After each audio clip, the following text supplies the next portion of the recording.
Well, that's a sound you never want to hear your motor make. I don't know how well you can hear me right now, but I am currently driving my Honda Civic that I just bought home after buying it, and it is knocking like there is no tomorrow. But I've still got a half hour to get home. This is a Honda, it is D-Series, so I feel like I've got pretty good odds. All right, so we didn't make it. The car blew up. Oh no. I'm gonna assume what the issue was. I'm gonna assume the issue was that it had spun a rod bearing and it probably just grenaded itself. There is oil everywhere. This engine is totally toast. Yeah, well, that was a fun adventure. We are probably still like 20 minutes away from home, so still a ways to go. I guess it's time to call a tow truck now. So that's fun. All right, so we're gonna see if there's anything underneath the motor that we can take a look at here. What do we got? We got a big oil puddle. No chunks of motor though. Don't see any. Yeah, we should pop the hood. We should pop the hood. Try and pop the hood. See if you can find a hole in the block. There's a lot more oil coming out of there than I remember. I don't see anything on the front side. Oh, I see a crack. Yeah? The block is cracked. Right, hold on. Focus, please. Right there, you see it? So the block is cracked on the front. Can't see really anything from the back, but gotta love it.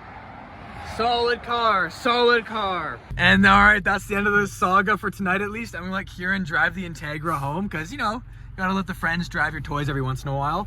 Yeah, the car's gonna stay here for now, and tow truck's gonna come pick it up and take it right to my house for me. So that's great. That is why you get tow insurance, people. Tow insurance is important. Bye-bye.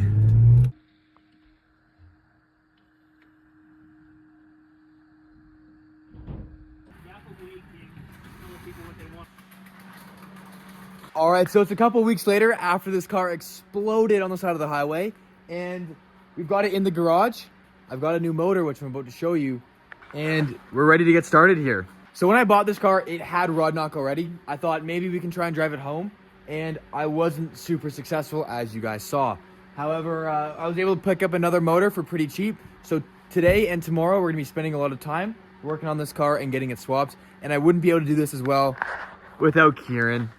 Kieran's the reason why this swap is going to be able to happen, and this is his engine hoist, which you now have to pull out of the back of the Integra.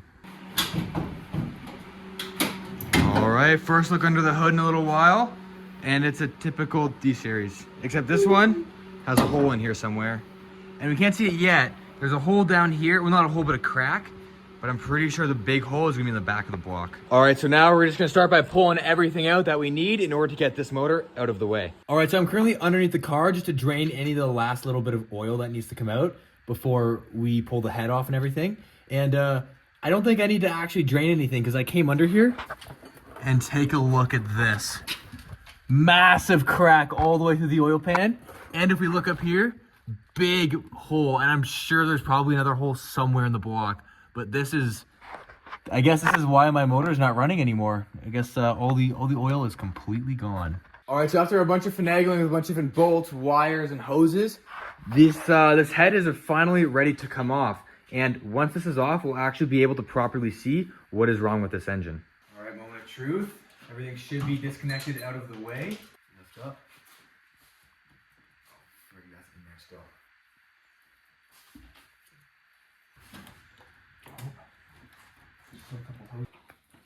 Oh no, there's still more hoses. This goes to show that it never actually goes how you think it's gonna go. No. Never ever does it ever work out 100%. Okay. Oh my gosh, there's still something else. It should do it. It should just lift right up now. And look at that. First try, just like that, easy peasy. I'm gonna set this thing down before I drop it everywhere. Wait, hold on. Do that again, Kieran.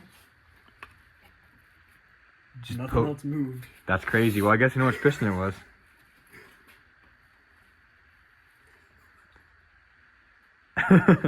Mint. All right, let's go. Okay, what are we working on currently? I'm pulling the T-bracket at the back of the engine. So this bracket has to come out so we can shimmy the transmission down so that the whole motor can come out. We brought this engine hoist, which is kind of in pieces right now, but we brought this to lift it out. However, it's just gonna be a lot easier if we just drop the motor out the bottom. So we're gonna do that instead. All right, the motor's about to come out. We're gonna drop it out the bottom and hopefully we don't break anything, but we might, so who knows. So it's like kind of half separated here. You can kind of see the clutch and all that in there. This is fun. I've never done this before. Man, he fell off.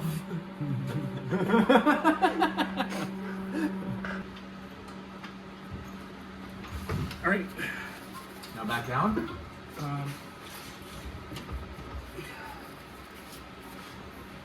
Yeah, go back down. We got this engine crane here. Why don't we use that? Because we don't need it. It's a block. All right. Okay. Now we're just sliding it out. Motor's out of the car. Now we just gotta get it out of the way. Bye-bye, blown up D series. All right. Any cracks in the back of the block? Only spilling a little bit of coolant out of here. That's insane. Oh yeah, there we go. Oh, there's the hole in the block right there. There's a big old hole.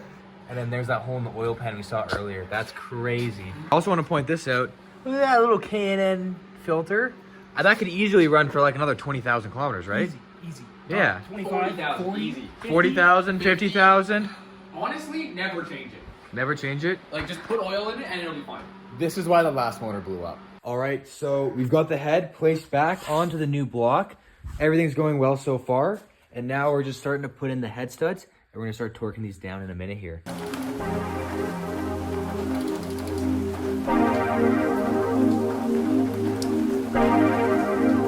All right, so now we've got the motor on the hoist. And the next step is gonna be basically just lifting this up and then just plopping it right down there into the bay. Should be pretty straightforward. I think probably the most difficult part will just be kind of like positioning it and getting it situated in the first place. Getting it lined up with the trans. Exactly, yeah, getting it lined up so it mates properly with the transmission, which is still inside the bay. But I think other than that, really all the rest that needs to get done is just hoses connected and plugs connected. Start with motor mounts, go from there. Yeah, exactly. Yeah, we'll hook up the motor mounts, get it like actually sitting there like on its own weight, and then yeah, it should be pretty straightforward. Just making sure everything's plugged in and trying not to forget any fuel lines. It's fine.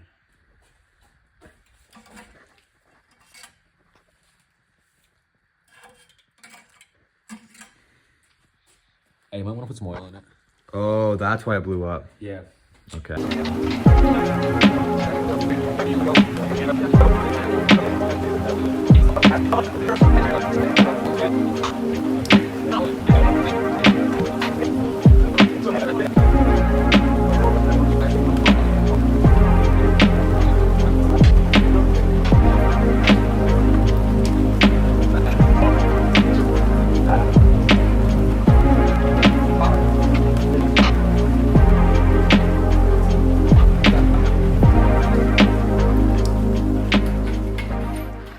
All right, so after nearly having the engine and transmission fully put together and seated in the car, it just didn't quite line up right. So we decided after a lot of finagling, we pulled the transmission out, just out the bottom.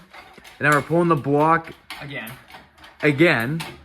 And so now what we're gonna be doing is pulling this out. We're gonna mate them together outside of the car, which is actually a lot easier and what we really should have done in the first place. And then we're gonna drop them back into the car.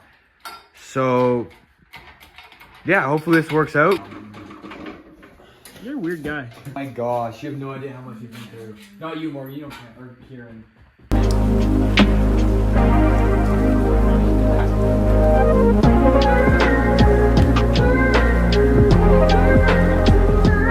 All right, so we've got the motor dropped in, finally seated in the right spot. Transmission is on the block.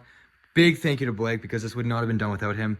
So yeah, all the transmission and the motor mounts are both mounted up. So I think now we just gotta drop the crane and pull the chain out, in theory, right? Yeah, drop the crane, pull the chains out, and then just put hoses and wires together and hope it runs. And don't forget oil. Both oils, because we had to pull fluid out of the trans. Yeah, that too. So, and coolant. Coolant's, well, it's a D series. Coolant doesn't really matter, I guess. Look at that.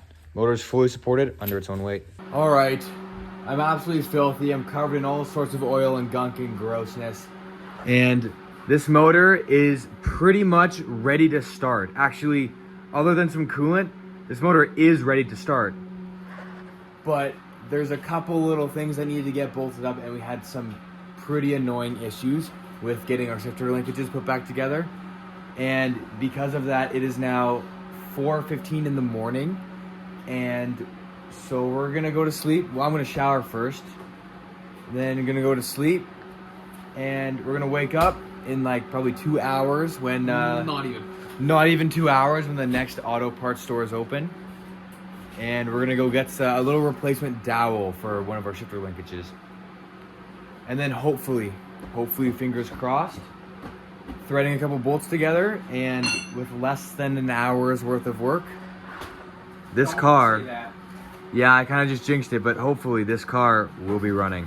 All right, so both me and Morgan currently feel like death. We look like death, but we are almost ready for our first start. Now, we did a lot of this off camera because it's really just like boring, like, plugging stuff in. It's kind of pointless. Like, there's not really much to see here. And a lot of it was just us figuring out where stuff went. It's not easy or fun or anything. So. No, you don't want to have to cry with us. You don't want to see what we went through. Kind of obvious the way we did it wasn't the right way to do it. It's a little embarrassing. But anyways, we just hooked up the battery. And so what we're going to do is we're just going to put it in and key it on. Because in theory, we got interior lights, so that's good. We just want to make sure that everything looks good. Now, I am expecting a check engine light. Well, you'll get all the lights anyways. We've got lights. Yeah. Got a head unit. Did you hear the fuel pump go? I think I heard the fuel pump go. That was a fuel pump. Okay, now we shut it off because there's no coolant in this car. Well, that's good news. That's good news because last thing we need to do now is we just have one slave cylinder bolt we need to put back in here, and then just fill it up with coolant, and it's ready for the first start. So now we're just gonna jack the car up. We're gonna get it sitting on its own weight, and then yeah, the last step now is just fill this sucker up with a little bit of coolant, and pray and hope that after starting it with a new motor, it doesn't still have rod knock. Yeah, let's hope it doesn't sound like it used to. Yeah, that would be bad. That would be very bad. We don't want a repeat of that. No.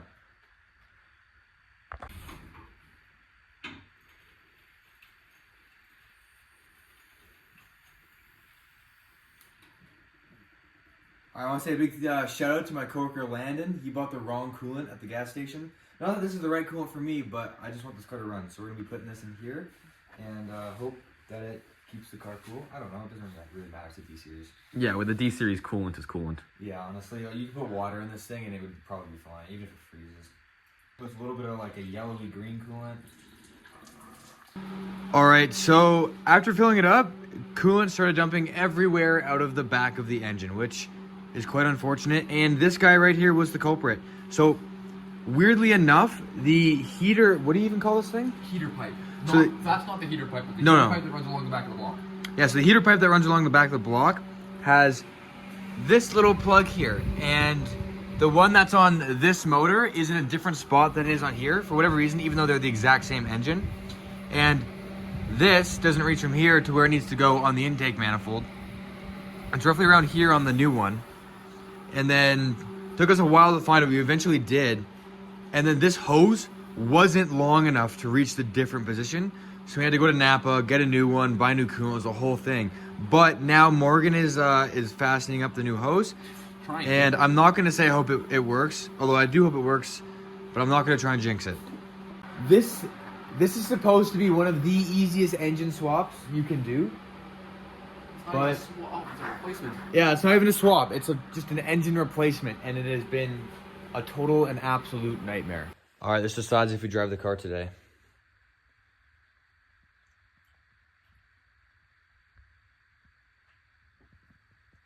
I'm not hearing anything leaking out yet.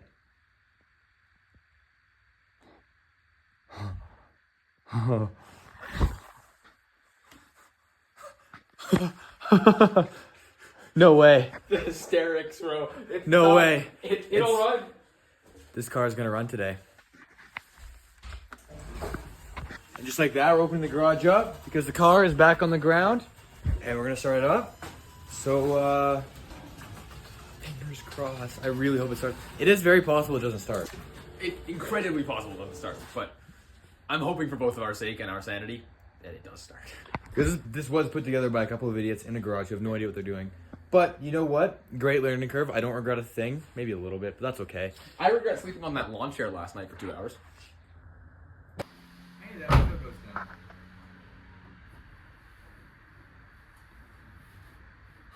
All right, you ready?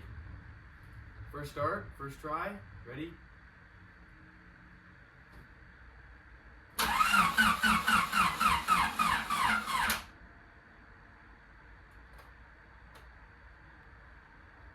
Is the battery dead? Bro. This car, I just want to say this. This car sat in like minus 15 degrees Celsius weather for like 2 weeks. And I came out here and I cranked it with a blown motor. It cranked over without a battery jump or anything like that. But as soon as we're like ready to start it, the car's been inside, the battery's warm. No start.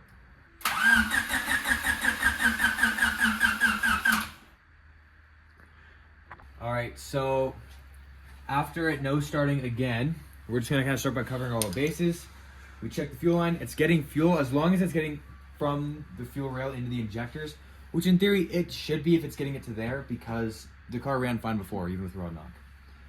So now we're checking our spark plugs. That plug actually looks really good, but we're gonna have to check if it's actually getting spark now. So that's kind of like next on the agenda. And then if we still get nothing, if there's still getting spark, then we'll have to do a compression test and hope that this motor's actually got compression in it. And if it has compression in it, it still won't start. We get to go back to the wiring again. Yeah, that means something would be done wrong with the wiring for sure. All right, so we pulled it out and we think we kind of had spark.